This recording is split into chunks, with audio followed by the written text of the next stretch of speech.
Alright, so the new death battle came out not too long ago, and, well, we'll get to that. First off, as someone's only watched a few episodes of Avatar and maybe an hour into Genshin, I'm not that knowledgeable about either series beyond things I've learned over the waiting period. If I get anything wrong, feel free to let me know. Starting off with Aang's analysis, it's fine. Aang, as always, is really great from the death battle editors. I like how they say where each bending style is themed, for example, water bending is Tai Chi, or bending Kung Fu, etc. His analysis also marks the return of Jocelyn the Intern, after, okay, well, I don't remember the last time she showed up, but it's nice to see her again. I hope to see more of her in the whole team that's not just Wiz and Boomstick. I do like also how they go over Aang's ideals and personality, but how far we'll go to protect others, and where we can go as far as to kill. Though I don't know if I like the whole he got over it thing. Like, they did the same thing back in Ruby vs. Maka, which also really acts with Ruby's characters. I can't say it was true here in this instance, so let me know if that's the case or not. So yeah, there's not much else to say about this analysis. Like I said, it's fine. I guess it's better than the last time they went over Aang. So there's that. Alright, now onto the Traveler, or Ether's, analysis. And starting off, I'm gonna say this. There's always been this issue with Death Battle for me, and it feels like, for the lack of a better term, LARPing for some series. Like saying some jokes like Paimon's emergency food, or mentioning twinks and gotcha whales. It's like, how do you do, fellow kids? We're in the know. We know what you know. Like, it really doesn't feel genuine, and it's kinda cringe to me. Anyway, back to the actual analysis, and disjointed is the best way to describe it. It's like the Traveler goes here to do this, and there to do that. Like a checklist more than anything else. It feels like it's talking about more about the world of Genshin Impact, and not Ether himself, well, beyond his abilities and equipment. Also, I know it's a gacha game, but I feel like repeatedly pointing it out makes it seem off to me personally. This analysis really makes it hard for me to get a read on Ether's character beyond fine sister, care for others. That's kind of disappointing. I was actually wanting to know more about him, unlike other people in this community, and the ending felt abrupt. I know the story is not finished yet, but that just ultimately hurt the analysis in the end. Oh yeah, I almost forgot. It's also marks the return of Ringmaster. The last time we heard him was back in Simone vs. Kyle. He's playing a similar role like he did back in Harley Jinx, being a corporate shill. It's cool to see him back. Now onto the fight itself. Well, okay, before that, let me talk about the fight track, Beyond the Winds real quick. Holy, it is really good. It's giving both a mythical, holy, and Chinese feeling with instruments and vocals, performed by Brandon Yates and a newcomer, I think, Lady Zhang. Not only is the song great, the cover art is as well. It's easily the best of the season. Well, the cover art, that is. The best song of the season is still a Soul Outsider from Ichigo Yusuke. Alright, back to the fight. And they just jump straight to it. No build up, no nothing. And while personally I don't mind, I know a lot of others do, mainly because there could have been a setup. There's a bounty against Aang, or shenanigans from Momo and Appa and Paimon leading to the fight. But generally, these two wouldn't really fight to death either way. If they did, Aang would have settled the issue from what I know of him. And by settle the issue, I mean like just stop before anyone dies in general.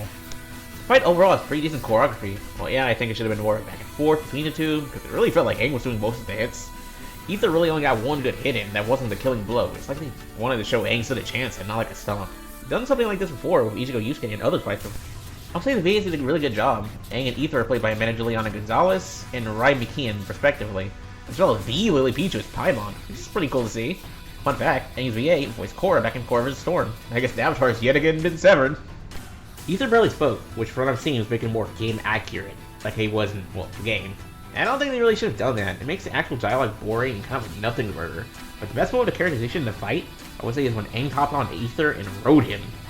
It was a fun and cute way to show Aang's transformation and Aang's personality coincide. The best section of the fight definitely has to be the glider battle.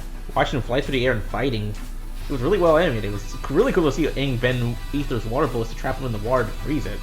Though I'd say it was a missed opportunity to not have Appa chase after Paimon mid-flight. It would have a nice fun moment of humor this fight really needed. Okay, after he got his ass thoroughly beat, Ether proceeds to use the nice little lesson to fire off a wave of elements and a really well animated dragon shot of Aang dodging it. Just to pull up with a rare kick, yo! Common Rider reference, yo! Okay, seriously, that was pretty nice. But unfortunately, this leads to the weirdest moment in the fight. Aang activates the Avatar stage to say a speech about him being the last airbender. For what reason? Ether never wondered who he was. I don't really know. The saving grace is they recreated the movements of the Avatars from the Avatar the Last Airbender intro against Ether's elements. I found that pretty cool. Aang then proceeds to fire every element, Ether blocks, he counters, and then kills Aang with a big-ass fire sword. And that was the fight. I have my gripes with it. Odd dialogue, or barely any characterization at all. And oddly one-sided favoring the loser, but from an animation and music standpoint, it was really good to me. Compared to the rest of the season, barring Yuji Denji choreography-wise. As for the Bird, it was okay, for the most part. Except for the power section, giving Aang a time power is weird. Seeing themselves mention a feat that will put Ether above Aang, even without the black box mentioning scaling, would have put him above him either way. They just gave Aang power just to make it seem closer than it actually was. Like I said, everything else is okay enough. And then the episode concludes with Zoe making a few second cameo at the end. Overall, while the episode could be better, I don't think it's that bad. I've seen some people say it's worse than Grumine, or it's worse characterization than Kratos Astra, which is insane to me. At worst, it's a 6 out of 10, or a 5.5 out of 10 at a push. Hell, I've seen someone printed out a picture of the thumbnail, put it on the floor, and pissed on it. Will a grown adult act like a child over an okay match like this? Jesus Christ, calm down. As for next time, Kai from Ninjago versus Toa from Bionicle.